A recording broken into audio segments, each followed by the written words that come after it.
తాలూకా mental status ఎలా ఉంటుంది అని ఆలోచించే వ్యక్తిగా ఒక హ్యుమానిటీ యాంగిల్ మీద ఆలోచించి వాళ్ళకి అన్ని రకాలుగాను భరోసా కల్పించాలని ఒకే ఒక ఉద్దేశంతో వాళ్ళకి ఫుడ్ దగ్గర నుంచి ఎలక్ట్రిసిటీ దగ్గర నుంచి అవన్నీ కూడా రీస్టోర్ అయినంత వరకు మళ్ళా తిరిగి విజయవాడ ప్రజలందరూ తమ తమ పనుల్లోని నిమగ్నం అయ్యేటంత వరకు కూడా నేను ఇక్కడి నుంచే నేను అడ్మినిస్ట్రేషన్ చేస్తాను అని చెప్పడం ఒక ఎత్తు, పండగలను కూడా పక్కన పెట్టి ఫ్యామిలీని కూడా పక్కన పెట్టి ఈరోజు గత 8-9 రోజులుగా ఆయన ఇక్కడే మనం ఉండటం కూడా మనందరం కూడా గమనించాలి. ఇది గమనిస్తున్న వాళ్ళు ప్రజలందరూ కూడా గమనిస్తున్నారు, మీలాంటి పత్రికా విలేకరులందరూ కూడా సపోర్ట్ చేస్తున్నారు. మీరే కాదు, ఆల్ డిపార్ట్మెంట్, ముఖ్యంగా గవర్నమెంట్ ఎంప్లాయీస్ని కూడా ఈరోజు మనం ప్రశంసించాల్సిన అవసరం ఉంది. పోలీస్ డిపార్ట్మెంట్ దగ్గర నుంచి అన్ని డిపార్ట్మెంట్ వాళ్ళు కూడా ఈరోజు విజయవాడ సెంట్రిక్గా చేసుకొని అన్ని సహాయక కార్యక్రమాల్లోని పాల్గొనే కార్యక్రమం ఒక ఎత్తైతే సీనియర్ ఐఏఎస్ ఆఫీసర్లు కూడా కూర్చొని ఈరోజు ఒక్కొక్క వార్డు తీసుకొని వాళ్ళు పర్యవేక్షించి వాళ్ళు డైరెక్ట్గా ఫీల్డ్ మీద దిగి ఒక్కొక్క ఇంటికి తీసుకెళ్లి రేషన్ ఇచ్చే పరిస్థితి కూడా కనిపిస్తూ ఉంది. ఇన్ని జరుగుతున్నా కూడా సొంత ఖర్చుతోని ఒక పులిహార ప్యాకెట్ కూడా చేయించి వరద బాధితులకి ఇవ్వలేని జగన్మోహన్ రెడ్డి ఈరోజు ఎక్కడో బెంగళూరులో కూర్చొని లిటరల్లీ చెప్పాలంటే పులిహోర కబుర్లు మాట్లాడుతున్నాడు. సారీ, నేను ఎందుకంటే మాట్లాడుతున్నానంటే ఇంత జరుగుతుంది, ప్రపంచం అంతా చూస్తుంది, ప్రజలందరూ బయటికి వెళ్తే ఎస్ మాకు ఇది జరిగింది, మాకు ఇది అందింది అని చెప్తున్నారు, దాతలందరూ ముందుకు వస్తున్నారు. సిగ్గుపడాలి. చిన్న పిల్లలు వాళ్ళకి కిడ్నీ బ్యాంక్స్ తీసుకొచ్చుకొని ఇది కూడా మేము ఇస్తామని చెప్పి సీఎం గారి దగ్గరికి వచ్చి వాళ్ళు ఇస్తున్నారు. కొంతమంది పిల్లలైతే చదువుకున్న పిల్లలైతే వాళ్ళ పాకెట్ మనీని తీసుకొచ్చి వరద సహాయ ప్రాంతాల్లో ఉన్న వాళ్ళందరికీ కూడా ఇవ్వాలని చెప్పి ఆలోచన చేశారు. కానీ ఇవన్నీ పక్కన పెట్టేసి ఎక్కడో బెంగళూరులో కూర్చొని ఈరోజు ప్రభుత్వం మీద బురద జల్లే పరిస్థితి ఈరోజు కనిపిస్తూ ఉంది. అరే ఎక్కడో బెంగళూరులో కూర్చోను అన్నది కూడా కాకతాళీయమే. ఎందుకంటే ఈయనకి నిజంగా పాస్పోర్ట్ ఇచ్చుంటే ఈ టైంకి లండన్లో కూర్చునేవాడు. ఈ టైంకి లండన్లో కూర్చోవలసిన మనిషి పాస్పోర్ట్ అవ్వలేదు కాబట్టి బెంగళూరులోకి వెళ్ళి కూర్చొని అక్కడి నుంచి విమర్శలు చేయడం, ట్వీట్లు పెట్టడం.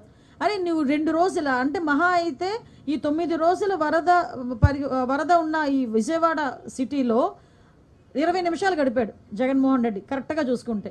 ఒక రోజు ఒక 10 నిమిషాలు, ఇంకొక రోజు ఒక 10 నిమిషాలు.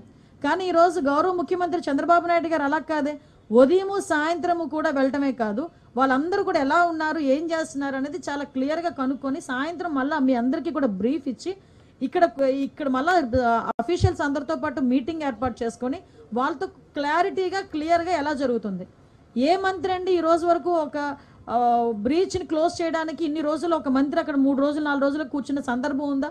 ఈరోజు గౌరవ ముఖ్యమంత్రి గారి ఆదేశాల మేరకు నిమ్మల రామానాయుడు గారు వెళ్ళి బుడమేరు ఆ బ్రీచ్ని క్లోజ్ చేయడానికి 3 రోజులుగా నిద్రాహారాలు మాని వాన్లో తడుస్తూ అక్కడే కూర్చున్నారే. ఇవన్నీ ఎందుకు కనిపించట్లేదు ప్రతిపక్షాల వాళ్ళకి? ఇవన్నీ ఎందుకు అసలు వినిపించట్లేదు ప్రతిపక్షాల వాళ్ళకి?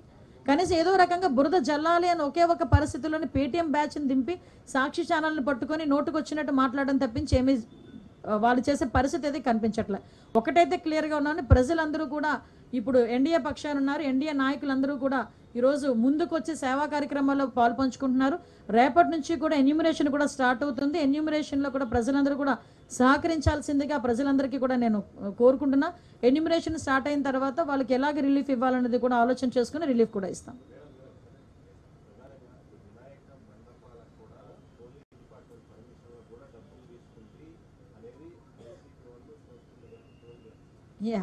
అసలు యాక్చువల్గా అదే ఒకసారి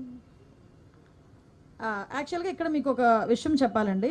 ఇది జీవో 2022లో అంటే వైఎస్ఆర్సీపీ గవర్నమెంట్లో ఉండేటప్పుడు ఈ జీవో ఇష్యూ చేశారు.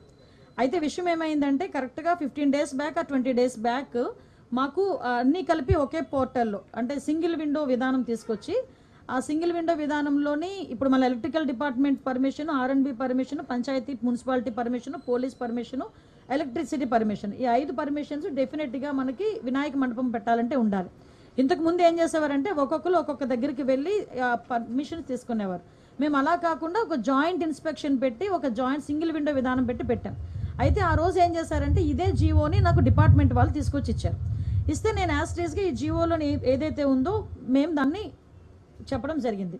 అయితే ఈ విషయం తెలుసుకున్న వెంటనే గౌరవ సీఎం గారికి విజ్ఞప్తులు వచ్చినాయి. గౌరవ సీఎం గారు కూడా దీని విషయం మీద మమ్మల్ని అడిగిన వెంటనే సార్ ఇలా జరిగింది, ఇలా జీవో ఉంది అంటే ఇమ్మీడియట్గా ఆపండి, ఎవరు కూడా రూపాయి కూడా కలెక్ట్ చేయొద్దు.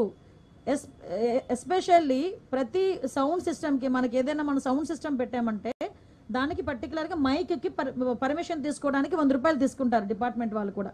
అది కూడా తీసుకోవద్దు వినాయక చవితులకి అని చెప్పి చాలా క్లియర్గా 10 రోజుల క్రితమే ఈ విషయం చెప్పడం జరిగింది.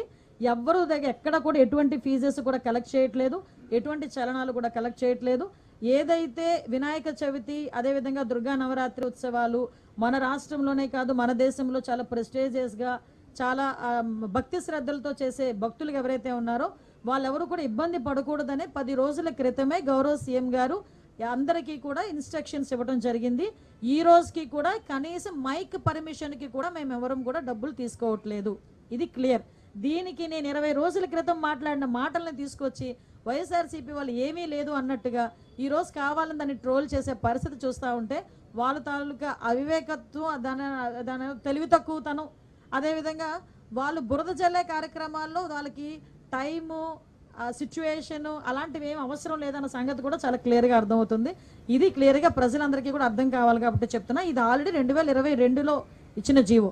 ఆ రోజు ఆ జీవోని కూడా పక్కన పెట్టి ఎట్టి పరిస్థితుల్లోనే ఎవరికి కూడా అది కలెక్ట్ చేయొద్దు అని చెప్పారు. ఎవరు కూడా అక్కడ కలెక్ట్ చేయట్లేదు. ప్రతి ఒక్క చోట కూడా వినాయక ఉత్సవాలు అంగరంగ వైభవంగా జరుగుతున్నాయి. ప్రజలు ఎవరు కూడా ఇబ్బంది పడట్లేదు.